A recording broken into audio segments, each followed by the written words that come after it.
વિદ્યાર્થી મિત્રો good morning, કેમ છો? આજે આપણો હિન્દીનો ચોથો લેક્ચર, ચેપ્ટર સેકન્ડ न्याय मंत्री पाठ ना लेखक है श्री सुदर्शन।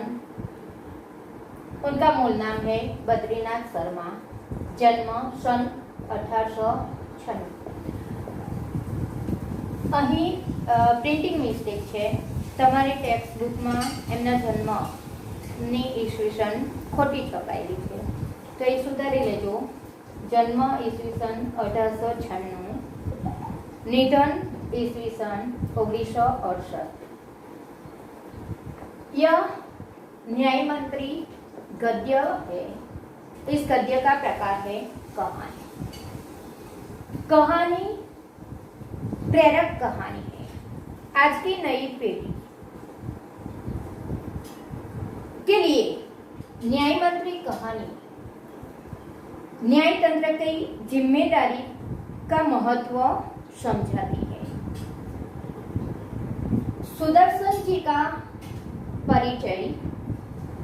सुदर्शन जी का मूल नाम बद्रीनाथ शर्मा था। उनका जन्म ईस्वीसन 1896, निधन ईस्वीसन 1968। वे पंजाब राज्य के सियालकोट नामक स्थान में जन्मे थे। बचपन से ही उन्होंने कहानियां लिखना प्रारंभ किया। पुष्पलता, सुप्रभात, परिवर्तन, पनघट, नगीना आदि उनके सुप्रसिद्ध कहानी संग्रह। उनका एकमात्र उपन्यास है भागवंती। इस कहानी में सम्राट अशोक सर्वश्रेष्ठ न्याय मंत्री की खोज में शिशुपाल से मुलाकात होने पर उसकी योग्यता देखकर उसे न्याय मंत्री का पद प्रदान किया।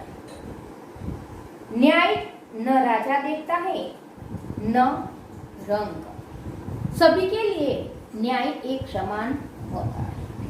न्याय तंत्र पर विश्वास दिलाने के लिए यहाँ पर प्रयास किया गया है।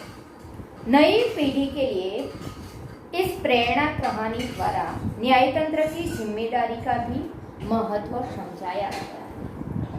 न्याय करना बहुत कठिन है, यह बात इस कहानी के द्वारा समझाई गई है।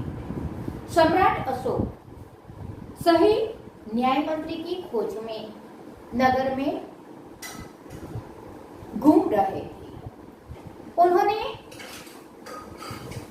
वेश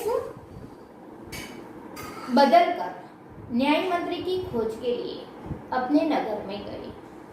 सांझ का समय था। वे शिशुपाल के घर पर गए। शिशुपाल अतिथि देवो भव में मानने वाला था। वे वेश बदलकर आए हुए सम्राट को पहचान सका नहीं। उन्होंने एक अतिथि के रूप में सम्राट अशोक का स्वागत किया। सम्राट ने शिशुपाल को बताया कि मुझे रात को ठहरने के लिए जगह चाहिए। क्या आप मुझे रात को आश्रय देंगे? शिशुपाल ने उनका स्वागत करते हुए अपने घर में बुला लिया।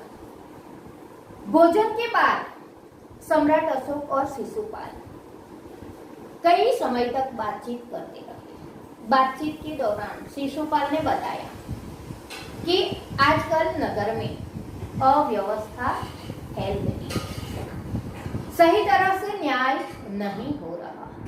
अशोक ने कहा, नहीं, आप गलत हैं। तब शिशुपाल ने कहा कि अगर मुझे न्याय करने का अवसर मिले तो मैं दिखा दूं कि न्याय किसे करते हैं। सम्राट अशोक न्याय मंत्री की खोज में ही थे। दोनों के बातचीत के दौरान उन्होंने जान लिया कि शिशुपाल न्याय करने का अवसर चाहता है। बाद में सम्राट और शिशुपाल सो गए। सुबह उठकर सम्राट अशोक ने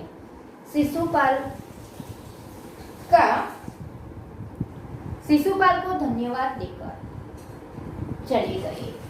कुछ दिनों बाद सम्राट अशोक ने शिशुपाल को अपने दरबार में बुलाया। शिशुपाल घबरा गया कि सम्राट ने उसे किस लिए बुलाया। वे सोच में पड़ गया कि कहीं उनके घर पर आए हुए अतिथि ने उनके विरुद्ध शिकायत न की। वह सोचने लगा, भयभीत हो गया। लेकिन सम्राट का संदेश था, इसलिए उन्हें दरबार में तो जाना ही होगा। वहां जाकर उन्होंने देखा तो वह अतिथि और कोई नहीं, स्वयं सम्राट अशोक ही था। सम्राट ने शिशुपाल को बताया कि दरबार में आपका स्वागत है। आप न्याय का अवसर चाहते हैं ना? मैं आपको न्याय का अवसर देना चाहता हूँ। क्या आपको स्वीकार्य है? शिशुपाल सोच में पड़ गया, लेकिन उन्होंने कहा था कि अगर मुझे न्याय का अवसर मिले तो मैं बता दूं कि न्याय किसे है। इसीलिए सम्राट की बात को उसे स्वीकारना ही पड़ा। सम्राट ने शिशुपाल को न्याय मंत्री का पद दिया और एक राज कर्मचारी के पहचान के रूप में उसे राजमुद्रा दी। राजमुद्रा यानी राज कर्मचारी की पहचान के लिए पहनाई गई अंगूठी। उन्होंने नगर के लिए सुप्रबंध किया। सुप्रबंध यानी अच्छी तरह से किया हुआ प्रबंध। उनकी सुव्यवस्था और सुप्रबंध के कारण नगर में शांति छा गई। लोग निर्भय हो गए, यहाँ तक कि किसी को किसी का भय नहीं था। वे अपने घर का दरवाजा तक खुला रखकर चले जाते थे। कुछ दिनों बाद एक दिन किसी पहरेदार की हत्या हुई। यह सुनकर शिशुपाल की तो नींद उड़ गई। नींद उड़ जाना यानी मुहावरे का अर्थ बताओ। नींद उड़ जाना यानी अधिक चिंतित हो जाना। शिशुपाल चिंतित हो गया कि इतना सुप्रबंध होने के बावजूद भी यह अपराध करने का साहस किसने किया। अब शिशुपाल की कसौटी हो रही। शिशुपाल ने रात दिन एक कर दी। रात दिन एक कर देना यानी कि कड़ी मेहनत करना।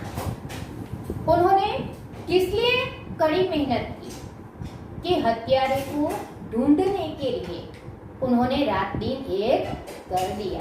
अंत में उसे अपराधी का पता लगा लिया। उसे जब पता चला कि अपराधी और कोई नहीं, स्वयं सम्राट ही थे, तो वे आश्चर्य में पड़ गए कि स्वयं सम्राट ने पहरेदार की हत्या क्यों की। सम्राट देखना चाहते हैं कि शिशुपाल किस प्रकार न्याय करता है। शिशुपाल भी सोच में पड़ गया कि खुद सम्राट अपराधी के रूप में खड़े हैं, तो किस प्रकार उसका न्याय किया जाए। लेकिन सम्राट ने साहस पूर्वक न्याय देते हुए एक दिन दरबार में बताया कि अपराधी का पता चल गया है। खुद सम्राट ही अपराधी है और अपने मंत्री को, अपने सिपाहियों को अपराधी को उपस्थित करने का आदेश दिया। सिपाही सम्राट को पकड़कर लाए। सम्राट को बताते हुए शिशुपाल ने कहा, आपने एक पहरेदार की हत्या की है, इसलिए आपका कुछ कहना है। आप दोषी है।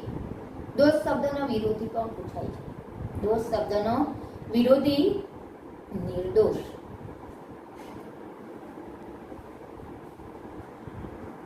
અહીં મિત્રો આપણો આ લેક્ચર પૂર્ણ થાય છે. નેક્સ્ટ લેક્ચરમાં આપણે આગળ વધીશું.